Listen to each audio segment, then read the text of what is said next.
Welcome to சர்சு சமையல். இன்னைக்கு நான் வந்து உங்ககிட்ட இடியாப்பம் பற்றின தகவல்கள் தான் நான் ஷேர் பண்ணிக்க போகிறேங்க. இந்த இடியாப்பம்ங்கிறது வந்து நிறைய பேருக்கு வந்து பிழியறது ரொம்ப கஷ்டம் அப்படின்னு நினச்சிட்டு இருக்கீங்க. இடியாப்பம் செய்கிறது வந்து ரொம்ப ஈஸிங்க. அதுவும் வந்து இந்த மாதிரி அச்சில் நீங்கள் ட்ரை பண்ணீங்க அப்படின்னா கொஞ்சம் பிழியறதுக்கு கொஞ்சம் கஷ்டமாக வருங்க. இந்த இடியாப்ப அச்சு வந்து காரைக்குடியில் நான் வாங்கினதுங்க. ஆனால் பிழியறதுக்கு ரொம்ப சூப்பராக இருக்கும். ஆனால் பிகினஸாக இருந்தால் இதில் பிழியறது கொஞ்சம் நல்ல சூட்டோட மாவு போட்டு இதில் பிழியணுங்க. தண்ணி வந்து சுடுதண்ணி ஊற்றி இடியாப்ப மாவில் கலக்கிட்டு உடனே இதில் வச்சுட்டு பிழிஞ்சிடணும். கொஞ்சம் இது கஷ்டமாக இருக்குது அப்படின்னு நினச்சிங்கன்னா நான் ஈஸியான இதுங்க. இந்த அச்சில் இந்த மாதிரி அச்சு கடைகளில் கிடைக்குங்க. இந்த மாதிரி அச்சு கடைகளில் கிடைக்குங்க. இதை வாங்கிட்டு நம்ம இடியாப்ப பிளேட்டை இப்போ உள்ளே போட்டுக்கலாங்க. இதை வந்துட்டு க்ளோஸ் பண்ணிக்கலாம். க்ளோஸ் பண்ணிவிட்டு இதில் பிழியும் போது ரொம்ப சூப்பராக வந்துச்சுங்க. எனக்கு இந்த அச்சு வந்து எனக்கு வந்து எங்கள் அக்கா கொடுத்தாங்க. நான் வந்து இதை பிழியாமையே போட்டு வச்சுருந்தேன். சரி நம்ம இன்றைக்கி ட்ரை பண்ணி பார்க்கலாமே அப்படின்னு சொல்லிட்டு நானும் இன்றைக்கி தான் இதை இவங்க அக்கா கொடுத்து இப்போ 3 மாதமே ஆயிடுச்சுங்க. நான் ஒரு நாள் அக்கா வீட்டுக்கு போயிட்டு வரும்போது நான் என்னவோ எடுத்துகிட்டு போனேன். அந்த பேக்கில் நான் வந்து பார்க்கும்போது இது இருந்துச்சு. அக்கா இதை பற்றி இன்றைக்கி வரைக்கும் என்கிட்ட நான் உனக்கு வச்சுருக்கேன் அப்படின்னு கூட சொல்லலை. எனக்கு யூஸ் ஆகுமே அப்படிங்கிறனால என் பேக்கில் வச்சு விட்டுட்டாங்க. நானும் அதை பற்றி கேட்கணும்னு நினைக்கிறது கேட்கவே இல்லை. இன்றைக்கி சரி இதில் பிழிஞ்சு பார்ப்போமே அப்படின்னு சொல்லிட்டு பிழிஞ்சு பார்த்தேங்க. ரொம்ப சூப்பராக வந்துச்சு. இந்த அச்சு வச்சு தாங்க நான் வந்து பிழிஞ்சேன். ரொம்ப அருமையாக வந்துச்சுங்க. அதே மாதிரி முறுக்குக்கு இதெல்லாமே நிறைய ஸ்டார் அச்சு, இந்த மாதிரி ஓமப்பொடி அச்சு இதெல்லாமே நிறைய இருக்குது. இதெல்லாமே நான் ட்ரை பண்ணி பார்த்துட்டு உங்களுக்கு நான் தீபாவளிக்குள்ளே நான் சொல்கிறேங்க. நீங்கள் யூஸாக இருக்குமானா நீங்கள் வாங்கிக்கிங்க. ஓமப்பொடி அச்சு எல்லாமே இதில் இருக்குங்க. பாருங்கள் இந்த மாதிரி இருக்குது. இதில் வந்து பித்தளையிலையும் கடையில் இருக்குது, நான் பார்த்துருக்கேன். ஆனால் எனக்கு இன்னும் இதில் ஒரு இன்ட்ரெஸ்ட் இல்லாதனால நான் வாங்கலைங்க. இது வந்து நம்ம பிழிஞ்சு கொடுத்து நூடுல்ஸ் மாதிரியெல்லாம் நம்ம செஞ்சு கொடுக்கலாம். இது வந்து ஓமப்பொடிக்கு அடுத்த அச்சுங்க. இந்த குழாய் வந்து ரொம்பவே யூஸாக இருக்குது. பிகினர்ஸ்க்கெல்லாம் சௌரியமாக இருக்கும். நீங்கள் இது மாதிரி வாங்கிக்கோங்க இடியாப்பம் பிழியறதுக்கு. அப்புறம் இந்த இடியாப்ப ஸ்டாண்டை பற்றி உங்ககிட்ட ஷேர் பண்ணிக்க விரும்புகிறேங்க. இந்த இடியாப்ப ஸ்டாண்டில் செய்யும்போது அப்படியே உதிராக ரொம்ப நல்லா வருது. நம்ம இட்லி பானையிலேயே வேக வைக்கலாம்.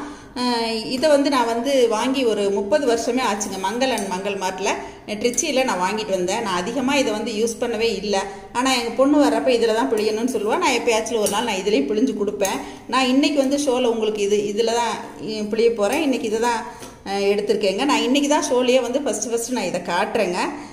ரொம்ப யூஸாக இருக்கும். அதாவது ஹோட்டல் டைப்பில் ஹோட்டல்லாம் வந்து இடியாப்பம்னு கேட்டால் கொண்டு வந்து நல்லா ரவுண்ட் ஷேப்பில் கொண்டு வந்து வைப்பாங்க பாருங்கள். அந்த டைப்பில் சூப்பராக வருங்க. இதில் வந்து 3 ஸ்டாண்ட் இருக்குங்க. 3ல் வந்து 3ஐயும் அடுக்கிக்கிட்டு கீழே வந்து தண்ணி வந்து குறைவான அளவுக்கு ஊற்றிக்கணும். ரொம்ப மேலே ஊற்றுனீங்கன்னா அந்த அடித்தட்டில் வந்து மேலே ஏறிடும் தண்ணி. அதனால் வந்து இட்லி பானைக்கு ஊற்றுறத விட கொஞ்சம் ஒரு 1/4 டம்ளர் கொஞ்சம் குறைச்சி ஊற்றிட்டு இதில் நீங்கள் இடியாப்பம் பிழிஞ்சு விட்டீங்க அப்படின்னா வெளியில் வச்ச உடனே எடுக்கலாம். ரொம்ப சூப்பராக வரும். அதே மாதிரி நான் மாவை பற்றி உங்கள் கூட சொல்லணுங்க. இந்த இடியாப்பம் மாவு செய்கிறது எல்லாருமே வந்து ரொம்ப கஷ்டமான வேலை அப்படின்னு நினச்சிட்டு இருக்கீங்க. பச்சரிசி 4 பங்குக்கு 1 பங்கு புழுங்கல் அரிசி போட்டு ஊற வச்சுட்டு நல்லா களைஞ்சு எடுத்துட்டு அதுக்கப்புறமா வந்து நல்லா தண்ணியை வடிய விட்டுருவேங்க. அதை வந்து துணியில் நல்லா துவட்டி எடுத்துக்குவேன். துவட்டி எடுத்துட்டு அப்போவே மிஷினுக்கு நான் எடுத்துகிட்டு போயிடுவேன். அதை வந்து ரொம்ப காய வைக்கக்கூடாது. ஈரம் இருக்கும்போதே நம்ம வந்து கொண்டு போய் மிஷினில் அரைச்சிட்டு வந்துட்டு பாருங்கள் எவ்வளோ கொழுன்னு இருக்குது. ஈர அரிசி அரைக்கிற மிஷின்னே இருக்குங்க. மிஷின்லேயே வந்து அது தனியாக ஒரு இது வச்சுருப்பாங்க. அதை கேட்டிங்கன்னா உங்களுக்கு அரைச்சி கொடுப்பாங்க. அதில் அந்த மாதிரி மிஷினில் கொண்டு போய் இந்த மாதிரி அரைச்சி எடுத்துகிட்டு வந்துடணுங்க. அதை வந்து திருப்பியும் நான் ஆவியில் வேக வச்சு அந்த கட்டியெல்லாம் ஆவியில் வேக வைக்கும்போது கட்டி ஆயிரும். அதை தனியாக நான் வந்து கொஞ்சம் ஆறுனதுக்கப்புறமா ஆவியில் வந்து ஒரு இட்லி வேகிற டைம் வந்து நம்ம வேக வச்சுக்கணுங்க. வேக வச்சுட்டு அதை வந்து ஆற வச்சு நம்ம வந்து மிக்சியில் ஒரு ஓட்டிட்டோம்னா அந்த கட்டியெல்லாம் வந்து நல்லா கொழுன்னு இந்த மாதிரி மாவாக வந்துடுங்க.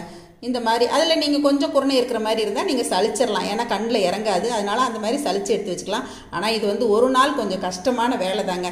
இந்த மாதிரி நீங்கள் செஞ்சு வச்சுட்டிங்கன்னா வருஷத்தில் 1 நாளோ 2 நாளோ ஒரு 4 கிலோ 5 கிலோ போட்டு நீங்கள் பண்ணி வச்சுக்கிட்டீங்க அப்படின்னா வருஷத்துக்கே வந்து இடியாப்பம், புட்டு, கொழுக்கட்டை இதெல்லாம் நம்ம ரெடி பண்ணுறதுக்கு கையில் இருந்தால் ரொம்ப சௌகரியமாக இருக்குங்க. நான் எப்பயுமே இந்த மாவு வந்து நான் ரெடி பண்ணி எடுத்து வச்சுக்குவேங்க. அதே மாதிரி இந்த மாவு வந்து நான் அந்த மாதிரி சளிச்ச மாவு வந்து நான் நிழல்லையே தான் ஒரு 3-4 நாள் எங்கள் வீட்டு டைனிங் டேபிளில் வந்து நான் ஒரு துணியை விரித்து போட்டு வெள்ளை துணியை விரித்து போட்டு அதில் வந்துட்டு நான் இந்த மாவு கொட்டி சளிச்ச மாவை கொட்டி நான் காய வச்சு எடுத்து வச்சுருவேங்க. நீங்கள் வெயிலில் வைக்கிறதா இருந்தாலுமே ஒரு நாள் வெயிலில் வச்சு எடுத்து வச்சுக்கலாம். வெயிலில் வச்சா கொஞ்சம் கலர் மாறும் அப்படின்னு சொல்லுவாங்க. அதனால் நான் வந்து நிழல் உணர்த்தி எடுத்து வச்சுருவேங்க. இந்த மாதிரி தான் நான் இந்த மாவு வந்து பதப்படுத்தி வச்சுருக்கேங்க. இந்த மாவோட லிங்க் நான் எப்படி அரைக்கிறதுங்கிற வீடியோ கொடுத்துருக்கேன் உங்களுக்கு. அதையுமே நான் வந்துட்டு டெஸ்கிரிப்ஷன் பாக்ஸில் நான் உங்களுக்கு ஷேர் பண்ணுறேங்க, பாருங்கள். இப்போ நான் சொன்ன இந்த இடியாப்பத்தை பற்றின தகவல்கள் உங்கள் எல்லாருக்குமே ரொம்ப பிடிச்சிருக்குன்னு நினைக்கிறேங்க. இப்போ இந்த இடியாப்பம் நான் எப்படி பிழியிறேன் அப்படிங்கிறதையும் நான் உங்களுக்கு இன்றைக்கி இந்த அச்சில் போட்டு நான் பிழிஞ்சு காட்டிடுறேங்க. வாங்க இப்போ எப்படி இடியாப்பம் பிழிஞ்சு இந்த தட்டில் வச்சு நம்ம எப்படி எடுக்கிறது அப்படிங்கிறது எல்லாத்தையுமே நான் உங்களுக்கு வீடியோவில் காட்டுறேங்க. வாங்க பார்க்கலாம். 1 கப் அளவுக்கு நான் இடியாப்ப மாவு எடுத்திருக்கேன். இப்போ இதில் ஒரே 1 டீஸ்பூன் அளவுக்கு எண்ணெய் விட்டுக்கலாம். இதை நல்லா கலந்து விட்டுறலாங்க. இப்போ நல்லா கொதிக்கிற வெந்நீர் இதில் விட்டுக்கணுங்க. கொஞ்சம் கொஞ்சமாக வெந்நீர் சேர்த்து நல்லா கலந்து எடுத்துக்கணுங்க. மாவு நல்லா சாஃப்டாக இருக்கணும். நம்ம பிசைஞ்ச மாவை இந்த மாதிரி உருட்டி இடியாப்ப அச்சில் சேர்த்துடலாங்க. பாருங்கள், இந்த மாதிரி உலக்கில் போட்டு புளியும் போது மாவும் கொஞ்சம் நம்ம அதிகமாக உள்ளே வைக்கலாம். நம்ம ஃபஸ்ட் டைம் பிழியும் போது எல்லாமே உள்ளே போயிடும் இல்லைங்களா? அந்த அச்சை வந்து வெளியில் எடுக்கிறதுக்காக நம்ம வந்து இந்த மாதிரி சுற்றிட்டு நம்ம எடுத்துக்கணுங்க. ஃபுல்லாக வெளியில் வந்ததுக்கப்புறமா நம்ம வந்துட்டு க்ளோஸ் பண்ணிக்கணும்.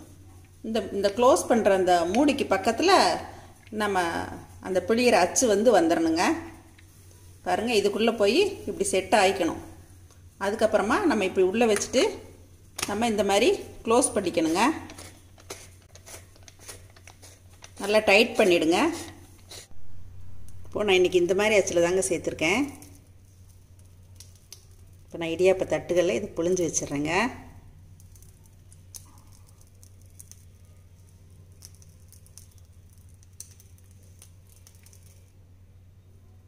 இப்போ ஒரு தட்டுலையும் இந்த மாதிரி புழிஞ்சிடலாங்க. நம்ம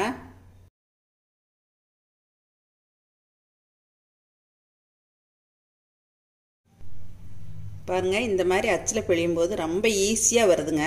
சிரமப்படவே வேண்டியதில்லை. நீங்கள் சுற்றுனீங்கன்னா போதுமானது. அச்சை வந்து இப்படி நகர்த்திட்டே போனீங்கன்னா போதுமானது.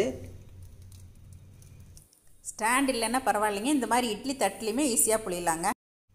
இப்போ நம்ம ஸ்டாண்டில் புளிஞ்சதை அடுக்கிடலாங்க. இந்த ஸ்டாண்டுமே வந்து எல்லா பாத்திர கடைகள்லையுமே கிடைக்குதுங்க.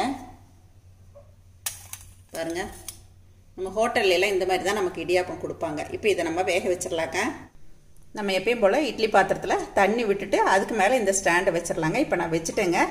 இது ஒரு 4 நிமிஷம் வெந்தால் போதுமானதுங்க. பார்க்கலாம். இப்போ நம்மளோட ஹோட்டல் இடியாப்பம் 5 நிமிஷம் கூட ஆகலைங்க, ரெடி ஆயிடுச்சு. இதை நம்ம வெளியில் எடுத்துடலாங்க. இப்போ நம்ம ஒரு பிளேட்டாக வெளியில் எடுத்துடலாங்க.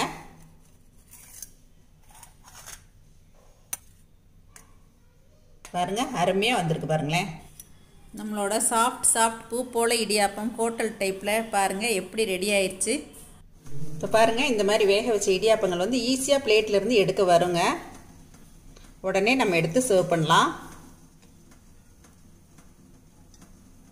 என்னங்க, இந்த மாதிரி ஒரு சாஃப்டான இடியாப்பம் செஞ்சு நீங்கள் உங்கள் வீட்டு குட்டீஸ்க்கோ பெரியவங்களுக்கோ கொடுத்தீங்கன்னா எல்லாருமே வந்து ரொம்ப லைக் பண்ணி சாப்பிடுவாங்க. அதே மாதிரி வந்து இதுக்கு குருமா செய்யலாம், இல்லைனா தாளித்து நம்ம வைக்கலாம். தேங்காய் சட்னி கூட வைக்கலாம். தாளிக்கிறது தக்காளியில் லெமனில் வெறும் வெங்காயம் போட்டு எப்படி வேணால் தாளிக்கலாங்க. அதே மாதிரி தேங்காய் துருவல் நாட்டு சர்க்கரை போட்டும் இது வந்து சாப்பிட்லாங்க. நாட்டு சர்க்கரை போட்டும் சாப்பிட்றதுக்கு ரொம்ப நல்லாயிருக்கும். அதோட ஒரு சொட்டு நெய் விட்டுக்கிட்டா அருமையாக இருக்குங்க. நான் இப்போ சொல்லி கொடுத்த இந்த இடியாப்பம் பிழியிற மெத்தடு, இந்த இடியாப்ப அச்சு எல்லாமே உங்களுக்கு ரொம்ப பிடிச்சிருக்குன்னு நினைக்கிறேங்க. இந்த ஸ்டாண்டு இது எல்லாமே பிடிச்சிருக்குன்னு நினைக்கிறேங்க. இதை பார்த்துட்டு உங்களோட ஃபீட்பேக் சொல்லுங்கள், ஷேர் பண்ணுங்கள், சப்ஸ்கிரைப் பண்ணுங்கள். தேங்க்யூ. சரசு சமையல் பாருங்கள், சமையல் நல்லா பண்ணுங்கள்.